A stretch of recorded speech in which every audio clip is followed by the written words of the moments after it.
All right, what's up, everybody? Welcome to another episode of RAW and UNCUT New York Sports, where we talk about the Mets, the Nets, and the Giants.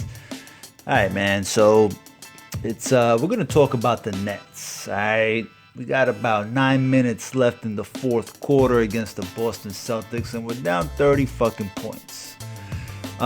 Listen, if you come on here, if you're listening, don't expect any sugarcoating because I'm not here to give you that. I'm here to pretty much keep it raw and uncut with you, with me, with everyone. All right. I know there's a lot of Net fans that were riding high after yesterday's win against the Bucks. And look, a win is a win, and it's a good win, especially if you bet the Nets at plus 18.5. Okay. But let's come back down to earth, kind of how like the Brooklyn Nets have done so through 3 quarters against the Boston Celtics right now. This is just not a very good team. Okay, there's just the talent level is not there. All right. I understand everyone's happy. Everyone is like, yeah, good for Jacques Vaughn, good for the Nets, good for these young players. Look, half the guys on this fucking roster probably won't be here next season. Jacques Vaughn may not be here next season. Okay, although I do believe that Vaughn deserves a shot at the head coaching job for the Nets. It's not a shoo-in. It's not for sure. Okay, so back to the Bucks yesterday.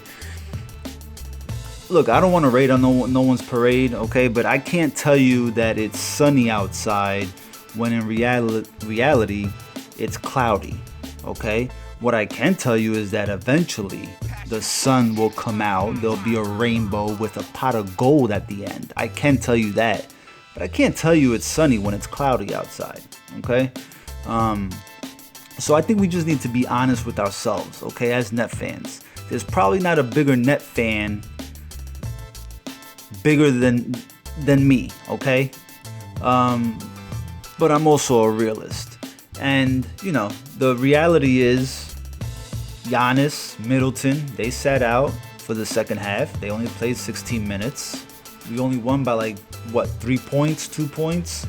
And tonight, look, I expected this to happen, you know what I'm saying? And if you didn't, then it's fool's gold, man. I mean, this is just not a very talented team right now. You know what I'm saying? They haven't even had enough time to really play together. So, you gotta take it for what it is right now.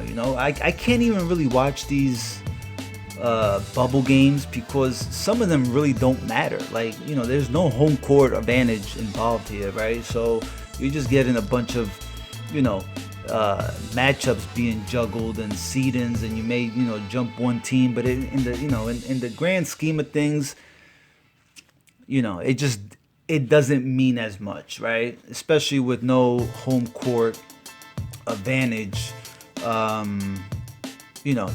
involved in it. So look, it's not going to be easy for the Nets. It's not going to be easy at all. I think we'll make the 7 or the 8 seed.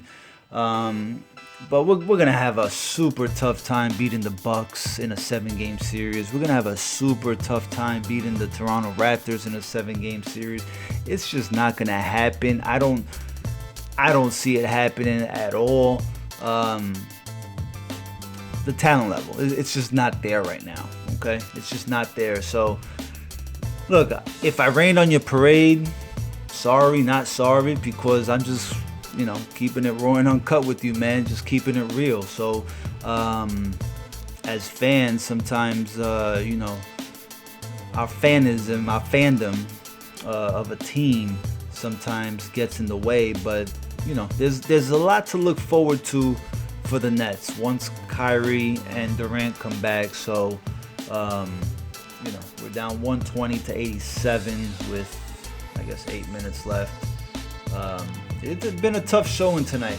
The one thing about yesterday's game, and I understand that the Nets got some advice from the Houston Rockets, since they share the same hotel. Something about the Bucks giving up a lot of threes. I'm not a big fan of that style of play. I think 57 threes were attempted by the Nets yesterday versus the Bucks. That's a lot of threes, man. I don't like that style of play. Obviously, if a team's giving you the shot, you take it. But to focus on three-point shooting like that, I don't think that's what's gonna win you championships. So I hope the Nets just took what was given to them, right?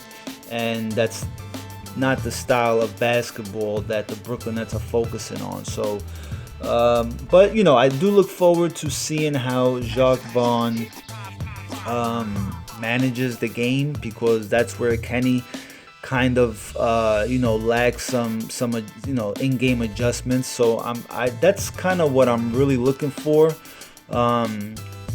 And the other thing is, the guys surrounding Caris LeVert, how are they going to play? How are they going to step up? Because what I've noticed in the first game that they played in this bubble was, against the Magic, he had a really good first half, Caris LeVert did, but in the second half, the defense adjusted and, was just double teaming him a lot. So Caris LeVert is probably going to see a lot of double teaming. And it's going to be ball movement and who's going to step up and make the shot once that ball gets swung around and the open man has an open look. You know what I mean?